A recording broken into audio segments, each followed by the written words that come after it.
e fa bottino pieno. Prima uscita europea, si va a Nizza in Francia, comunque un campo ostico, e il Gasp e la sua Roma si portano a casa i 3 punti. Molto bene, molto molto bene. Lo fa per alcuni versi alla vecchia maniera, per altri c'è anche un po', no? Si inizia a intravedere, no? Quella manina operaia con i difensori che vanno a bomba dentro l'area e via, no? E per altri, come dicevo prima, no, un po' alla vecchia maniera, perché questa è una squadra solida. Io ci vedo ancora tanto di Ranieri. Ci vedo ancora tanto. Una squadra che dietro si fa trovare raramente scoperta.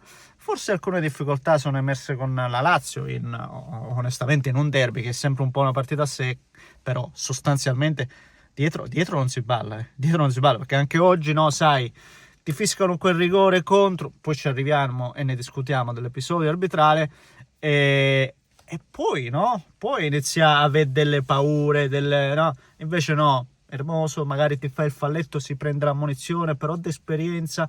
E cosa ha subito anche la Roma oggi a conti fatti? Poco, nulla. Quindi una squadra solida, una squadra quadrata, e l'abbiamo visto nel 2025, la Roma pochi è uguale, sia in termini di risultati che proprio di prestazioni sportive. Quindi è una squadra che cavalca l'onda, no? La scia, no? Lasciata da Ranieri, e ci aggiunge qualcosa del Gasp. E quindi secondo me sta combo, io l'ho detto, per me sta combo prima o poi pagherà, ma pagherà per davvero, e mi aspetto una Roma ancora e soprattutto molto più in crescita, perché anche oggi è servito un giocatore che secondo me l'ha squisciata. Ancora una volta per me Lorenzo Pellegrini è entrato in campo 6 minuti e già ha cambiato l'inerzia della gara, perché poi possiamo parlare di tante di quelle cose, ma la qualità paga sempre, e se davvero Gasperini riesce a tirare il meglio anche atleticamente parlando, perché poi il nocciolo è questo, da Lorenzo Pellegrini,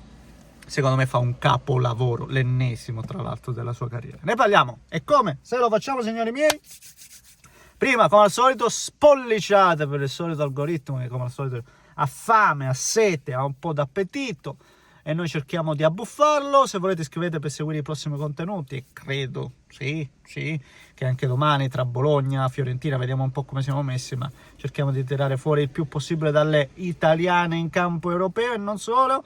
Poi si tornerà a giocare ogni 3 minuti, ogni 3 giorni, ma ogni 3 minuti per davvero, figurativamente parlando. Per cui vi aspetto. Trovate tutti i profili social in descrizione, bla bla bla. Grazie per davvero, grazie sinceri, grazie. Mamma mia, in macchina fa un caldo bestia ancora, ragazzi, ma è ottobre qua, ma fa caldo, ragazzi, fa veramente caldo, almeno dove mi trovo io.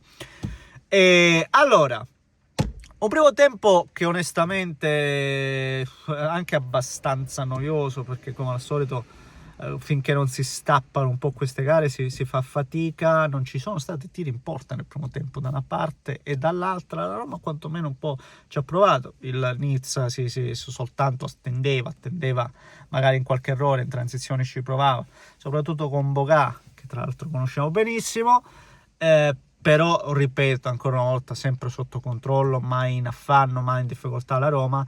E lì davanti devo dire che, vedete, Gasperini lo si è criticato perché ha parlato aspramente dei Dobbik.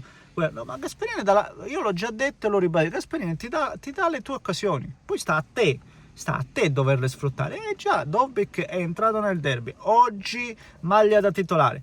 Poi se risponde così, però non è che colpa di quello che Gasperini dice davanti alle telecamere. Io non la vedo così in questo momento, però Dobbik davvero risulta un po' spaesato, perché, e io ho fatto tante volte e lo ribadisco anche in questo contesto, per esempio Gimenez anche ha problemi, no? di confidence, no? di trovare un po' di sicurezza di sé, però ha sempre occasioni con i suoi movimenti, è sempre dentro il gioco Gimenez, poi arriva sotto porta e sbaglia.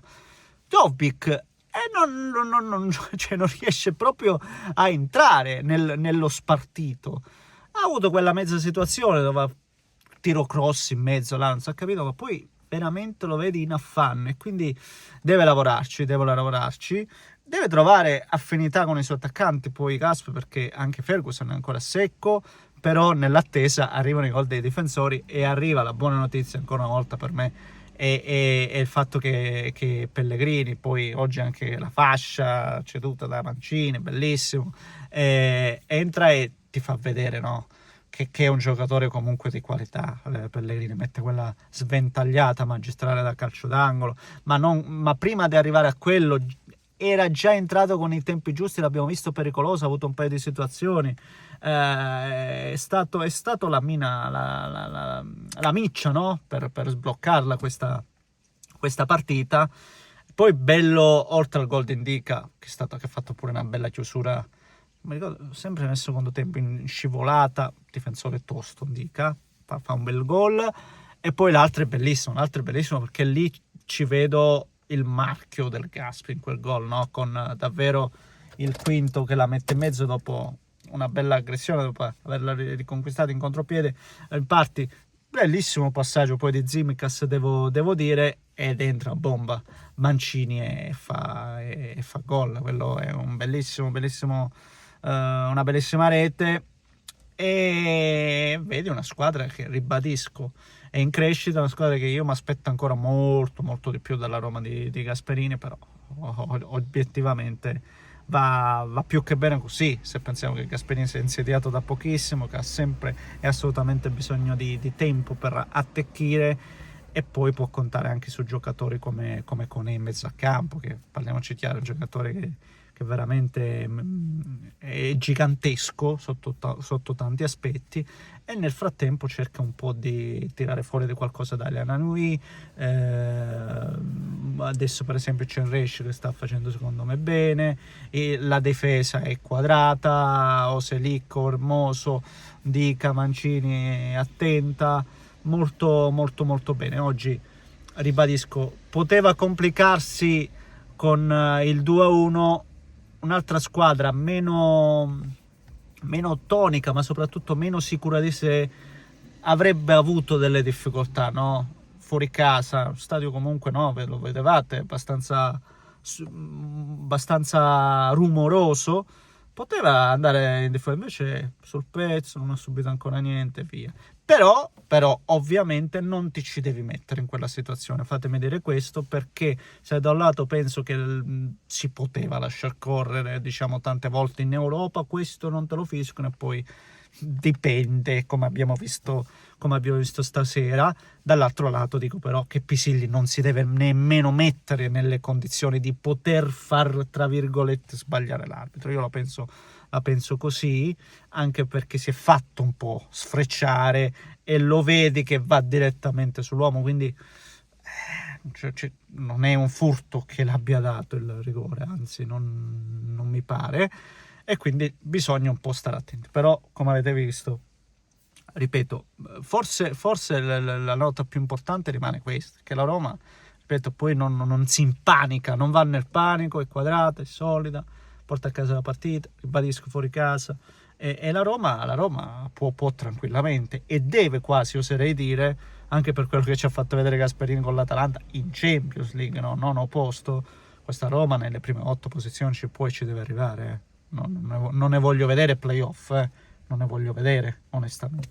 Va bene, signori miei, questo è il mio pensiero, fatemi sapere cosa ne pensate voi sotto nei commenti, mi raccomando. Io vi saluto, vi abbraccio, fa un caldo boia, alla prossima, ciao. Ancora registrando, stai in silenzio, chiedi scusa al comione.